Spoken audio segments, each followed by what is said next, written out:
76% are in Waukesha.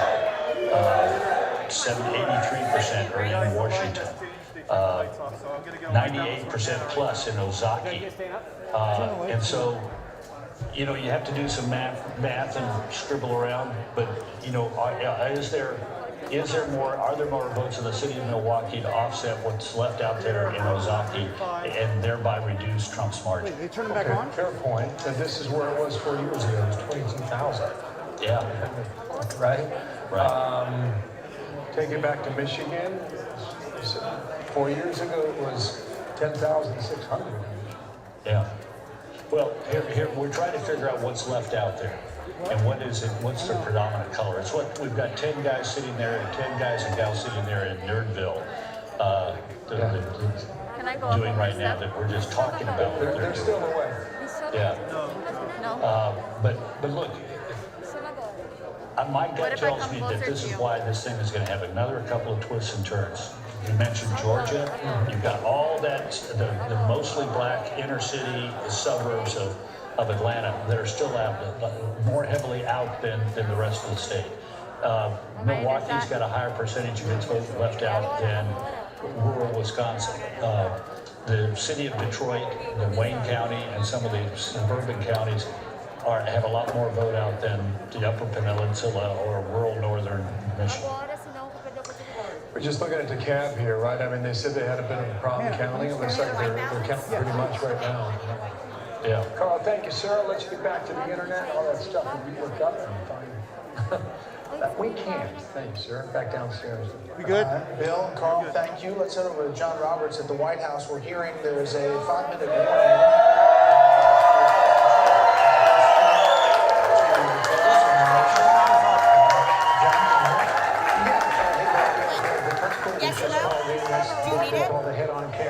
So I'm just looking at the screens. I can tell what's going on. The president will be coming down in a minute. Go ahead and do it now. Well, more like 4 minutes. We don't know exactly what it is that he's going to say, but we can get an indication from his tweets recently. He said, I'll be making a big statement tonight about an hour ago, a big win, the president calls it. And then in a tweet that was flagged by Twitter for potentially containing erroneous or misleading information, he said, we are up big, but they are trying to steal the election. We will never let them do it. Votes cannot be cast after the polls are closed.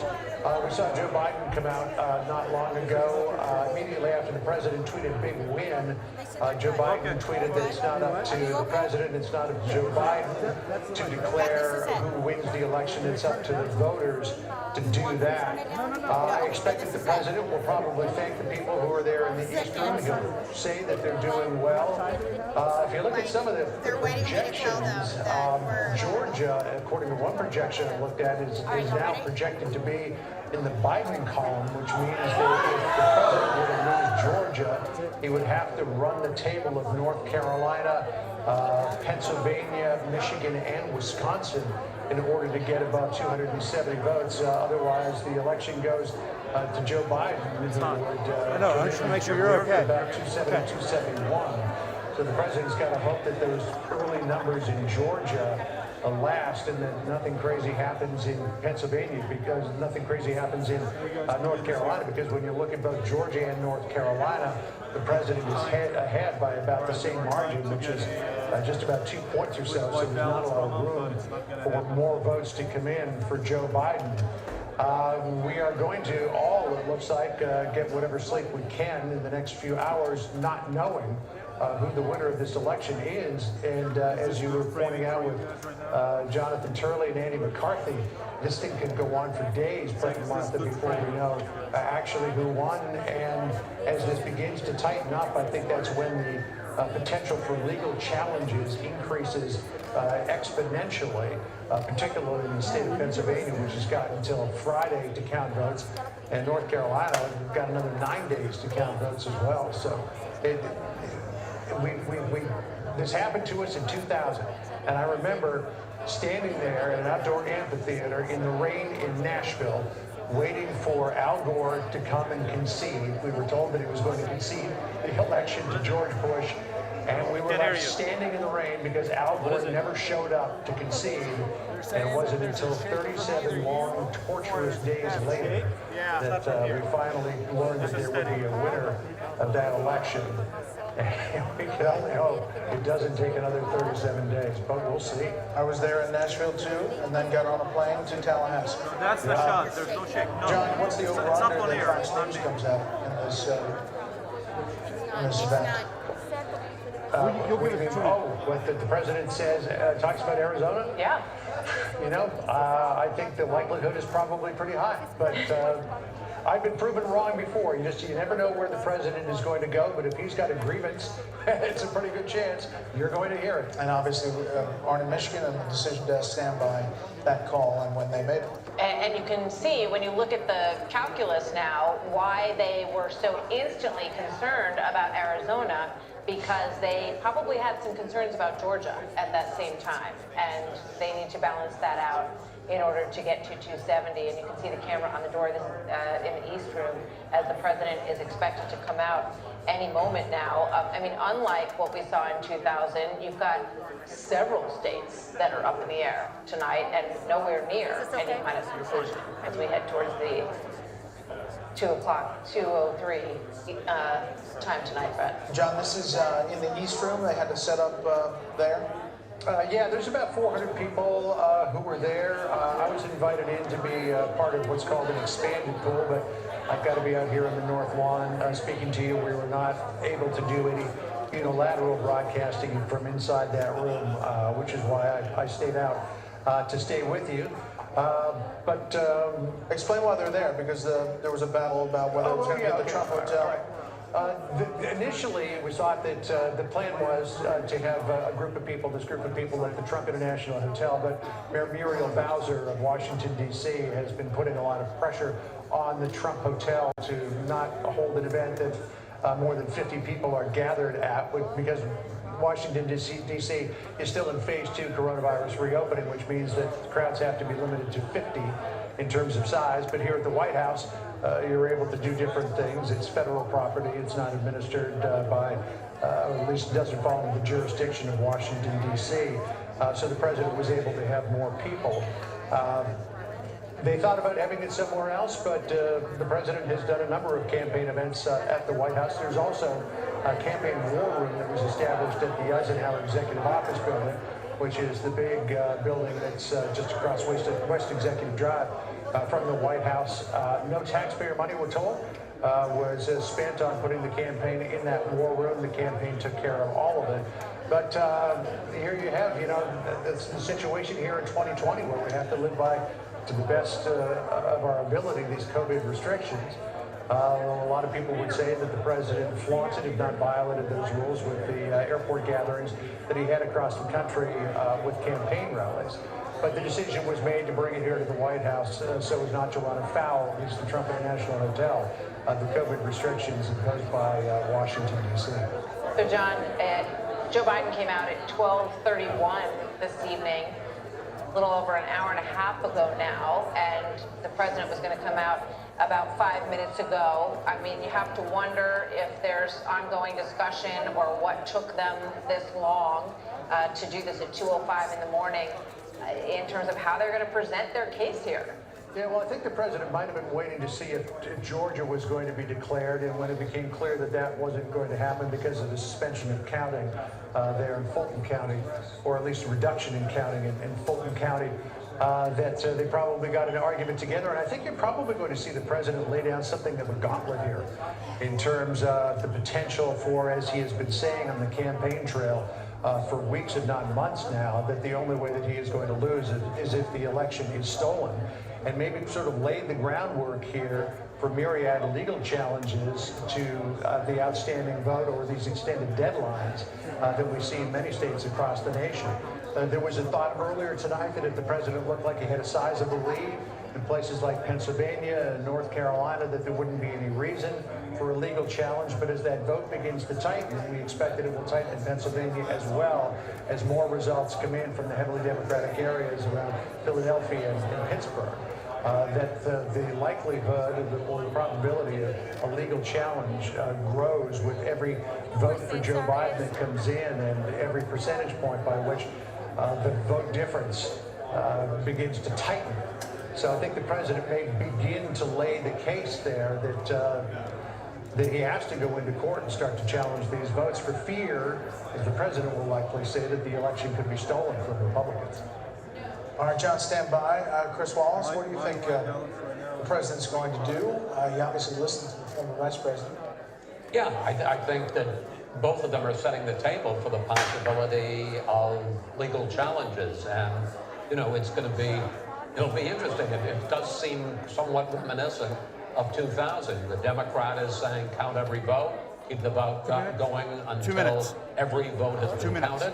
And the Republican, in this case President Trump, is going to say that, you know, there's a way to do it, and that we're going to go to the court to protect our rights, and we are worried about tampering with the vote. It's somewhat different, however. Obviously, in Florida, we had a result in Florida, or close to a result, a disputed result.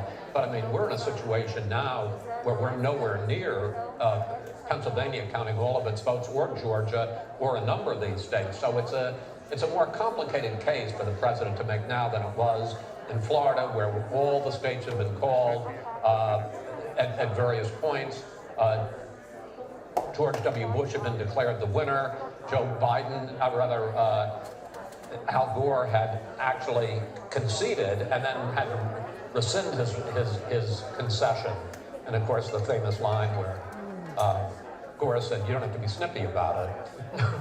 So, I mean, this is going to be a more complicated and tougher case for this president to make than it was for George W. Bush. And it's going to be excruciating for the country. Well, I think it'll be, you know, so divisive in terms of, you look at the comparison. Let's take a state like Pennsylvania. You look at the rural counties in the middle versus, you know, the counties that are strong Democratic counties, Pittsburgh, but also around that Philadelphia area. That's one level of division. But I think you also have to keep in mind, in a place like Georgia, you're looking at votes around the Atlanta area, heavily minority votes. In Pennsylvania, again, we're looking at votes concentrated in the Philadelphia and Pittsburgh area. Again, specifically in Philadelphia, heavily minority votes. And the suggestion that there might be some hanky-panky or fraud or whatever is, again, going to raise the level of division, I think, in the country. I think it just tears our social fabric. Can I just... Let me hold on one second. We have under 2 minutes now before the president, but we do have a call to make. The decision desk is now calling the Montana Senate race for the incumbent, Steve Daines, Republican, against the Steve Daines, the presidential candidate at one time, ran for Senate. This was supposed to be a Democratic pickup. This is a big hole for Republicans, and you see the 46-47, it's only Democrats +1. Remember, they have to have net +4 to take over control. We're getting to the point, if you look to Michigan, if you look to Purdue and Georgia, if he stays over 50%, that we may, this morning, be able to say that Republicans are going to hold on to control in the U.S. I was just going to say, if you want a pretty good idea what the president's going to say, I just got a fundraising appeal from the Trump-Pence campaign breaking. Democrats plan to steal the election. We're emailing you now to ask you to step up one last time and defend the president. The Democrats will steal the election. We can't let them get away with it. So we are in full-scale 2000 litigation, and they're raising money to begin a legal effort to stop vote counting in various places and to say that the Democrats are stealing the election. But I should point out, finishing my Senate thought, that Tom Tillis has already declared victory in North Carolina. We had not called that race, but he has declared victory down there. It's lining up that Mitch McConnell, after his victory tonight, will continue to be Senate Majority Leader and not minority. And it's worth pointing out that what 2000 proved was we have institutions and procedures for settling these kinds of disputes. They held up then, took a long time, a lot of different courts at many levels, ended up in the Supreme Court, but it was handled. We're designed, we have checks and balances and processes They worked then. My guess is they'll work now. They'll work now, and in the end, people by and large will accept it. At least they won't refuse to accept it any worse than they refused to accept Donald Trump's clear victory 4 years ago. I might also add about 2000, by the way, that the slogan of the Democrats was, we want to count every vote. But they didn't really want to count every vote. They wanted to count votes and keep counting votes in parts of Florida where they believed they would pick up votes. They didn't want to count anywhere else. David Boies, who was the lawyer for the Trump team, acknowledged that in his book. The Bush team. I'm sorry, did I say The Trump team. It's the Bush team. You mean the No, 2000? the Gore team. The Gore team, yeah. David Boies was the Gore team. Sorry. And he said in his book that they didn't want to go counting more, try to count in the county, but they didn't think they were going to pick up. Well, that's what's going to happen here too. Yeah. Don't you think that you're going to start saying, well, you can count them here or don't count them there, and there'll be obviously objections to what's going on in Philadelphia or what's going on in Georgia now in Fulton County. I wish I were as optimistic as you, and certainly I don't think the country's going to come apart about it. But That's what I'm saying. this is the last thing the country needs. I mean, so many people are close to a political nervous breakdown, and it seems to me this is going to put us closer to the edge of that. It's a 2020 cherry on the top of a really awful Sunday that the country really does not need, and that I think is one of the most difficult parts of watching all of this unfold tonight. It's starting to look, we did some history lessons earlier, but it's like 1896, Hayes and Tilden, post-Civil War, during Reconstruction, an election that went on for months with no resolution until it was finally decided. Back then they used to do the inauguration in March, and I believe it dragged on for 3 or 4 months. 4 months counting. But here's a benefit. We are now 13 minutes with Britt still here as we wait for President Trump Every minute's a bonus, to Britt. speak. Dana, your thoughts as we get ready to hear from President Trump? I can hear Biden snoring now. Having worked in the Bush White House, that Bush v. Gore decision, it was deeply scarring for a lot of people, and we all remember it. We were there covering it. I went to bed that night thinking President Bush had won, and woke up in the morning with my husband saying, "I'm so sorry, I didn't win." And it still weighs heavy on people's minds, and at the time there was no incumbent in the White House. The one thing that's really different about this, look at this setting, where President Trump is going to be speaking from the East Room of the White House, just below the residence that he calls home, the People's House. I think that feels a little bit different tonight. Well, it also felt different for the Republican National Convention. The final speech on Thursday night to be on the South Lawn, and we were there, and this White House for this president in an age of COVID-19 has been the place where he is delivering the big moments, and this is obviously one of the biggest as he tries to hold on to a re-election. Yeah, he has been forced to do all of these events right at the White House, and it is his home and his residence, and he does gain the advantage of being able to have this amazing backdrop and very presidential environment for these big moments. Can I just say something? I mean, we need to make the point, and obviously there are concerns, but the idea that the vote isn't over on election day and that elections aren't decided, in 2000, it wasn't decided. In 2004, we went to bed and we didn't know whether Bush or Kerry was going to win. I remember as a youngster, Jack Kennedy and Richard Nixon in 1960. We didn't know until the morning that Kennedy had beaten Nixon. So the idea that we don't know by some witching hour on election night or the morning after who the president is not unusual and is no sign that there's anything funny going on. And perhaps when the vote is counted in all of these places, there are 6 major states that are still undecided. It may be that without Pennsylvania, one of these gentlemen is able to win and we're able to avoid this litigation. I hope so, but as you say, Martha, it's 2020. It took till 3:30 in the morning in 2016 for us to make that final call, to call for the 45th President of the United States. This moment, it's fraught with a lot of things, but really just getting it done in each one of these states is the deal that these state election offices have to deal with. Right, so earlier we were discussing this and, the lawyers came in and I think Britt Hume made the point these decisions about how elections are conducted are set by the state legislatures. What we are seeing in the current atmosphere is state election offices make provisions to help people to vote in the midst of the virus, or possibly because it's a very difficult time in American life and people are ill.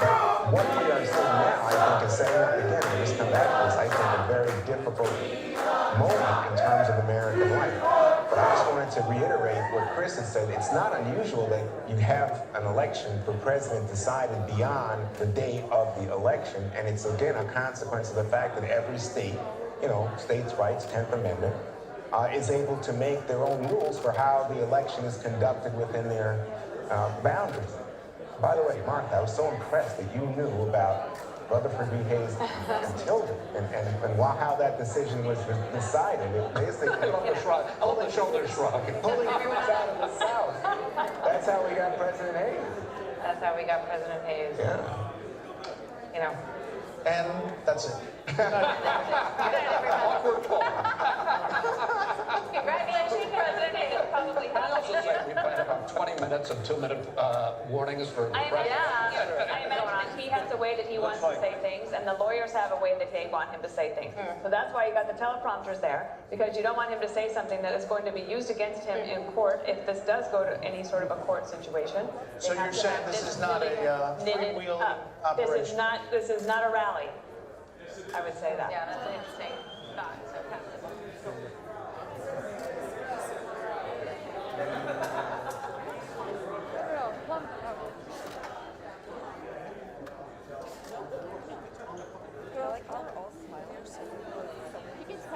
You can tell with the eyes.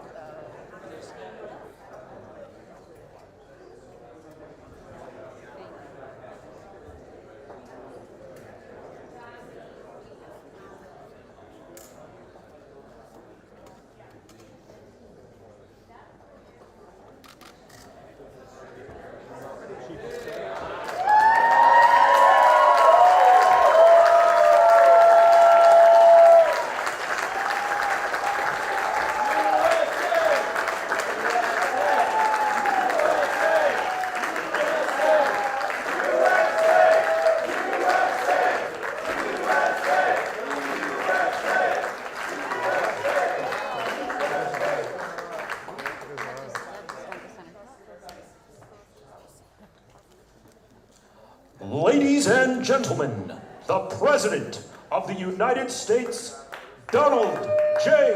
Trump.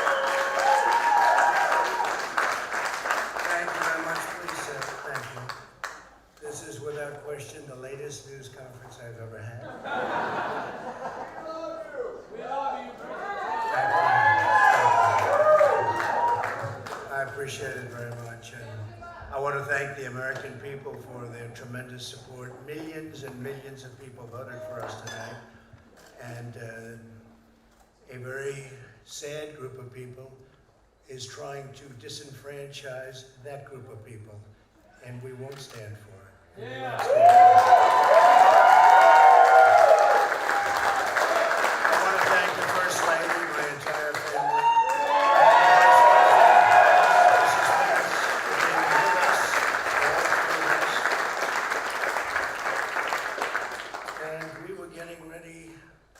celebration.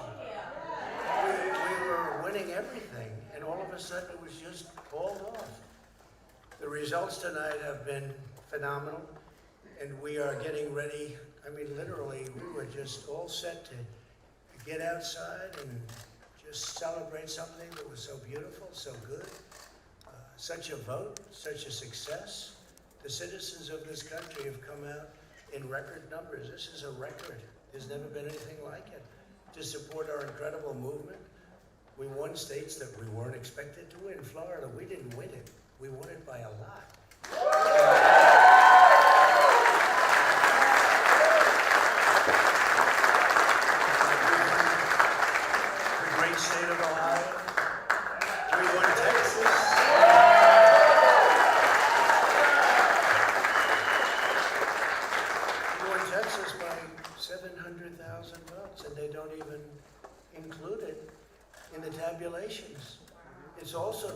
that we have won Georgia. We're up by 2.5%. We're 117,000 votes with only 7% left. They're never going to catch us. They can't catch us. Likewise, we've clearly won North Carolina. We're up 1.4%.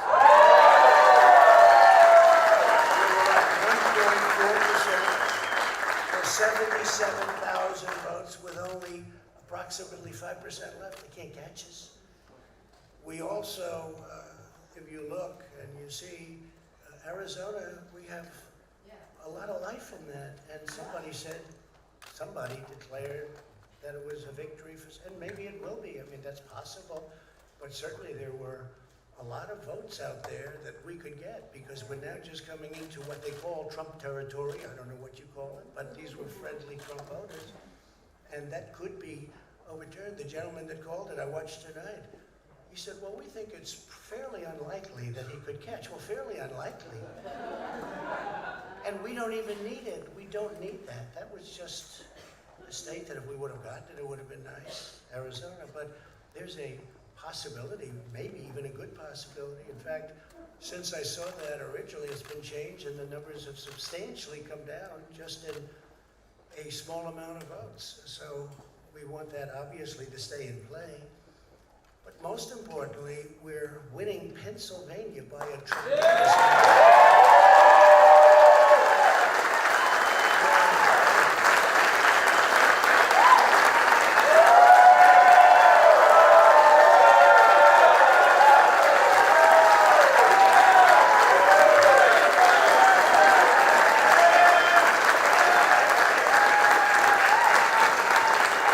We're up 600, think of this.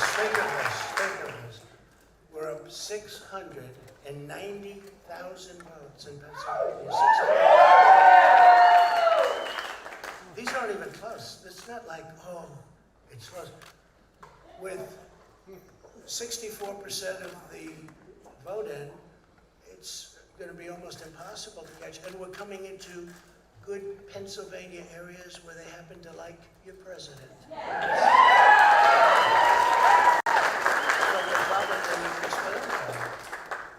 We're winning Michigan. I'll tell you, I looked at the numbers. I said, wow, that's a lot. By almost 300,000 votes. And 65% of the voters. And we're winning Wisconsin, so we're winning. We don't need all of them.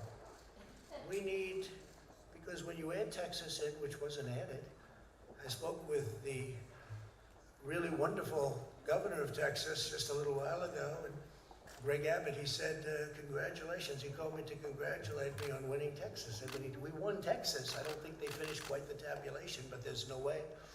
And it was almost complete, but he congratulated me. Then he said, by the way, what's going on? I've never seen anything like this. Can I tell you what? Nobody has. So we won by 107,000 votes with 81% of the vote. That's Michigan. So when you take those three states in particular, and you take all of the others, I mean, we have so many, we had such a big night. You just take a look at all of these states that we've won tonight. And then you take a look at the kind of margins that we've won them by. And all of a sudden, it's not like we're up 12 votes and we have 60% left. We won states, and all of a sudden, I said, what happened to the election? It's off. And we have all these announcers saying, what happened? And then they said, oh, because you know what happened? They knew they couldn't win. So they said, let's go to court. And did I predict this, Newton? Did I say this? I've been saying this from the day I heard they were going to send out tens of millions of ballots. I said exactly, because either they were going to win, or if they didn't win, they'll take us to court. So Florida was a tremendous victory. 377. Texas, as we said.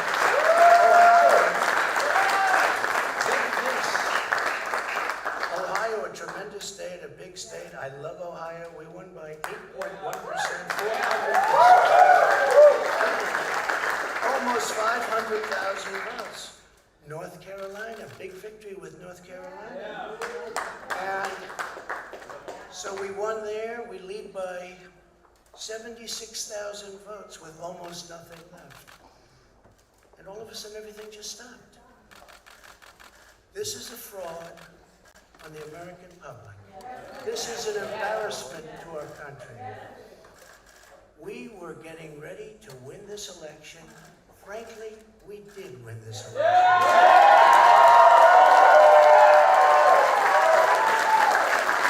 So our goal now is to ensure the integrity for the good of this nation. This is a very big moment.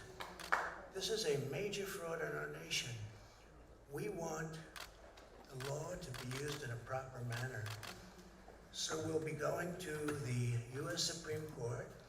We want all voting to stop. We don't want them to find any ballots at 4 o'clock in the morning and add them to the list. It's a very sad moment. To me, this is a very sad moment. And we will win this. And we, as far as I'm concerned, we already have won. So I just want to I want to thank all of our support. I want to thank all of the people that worked with us. And Mr. Vice President, say a few words, please.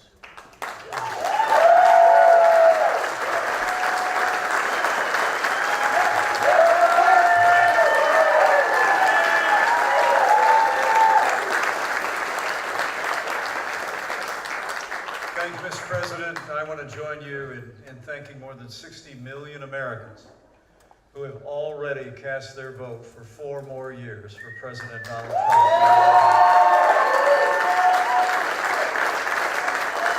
And while votes continue to be counted, we're going to remain vigilant, as the President said.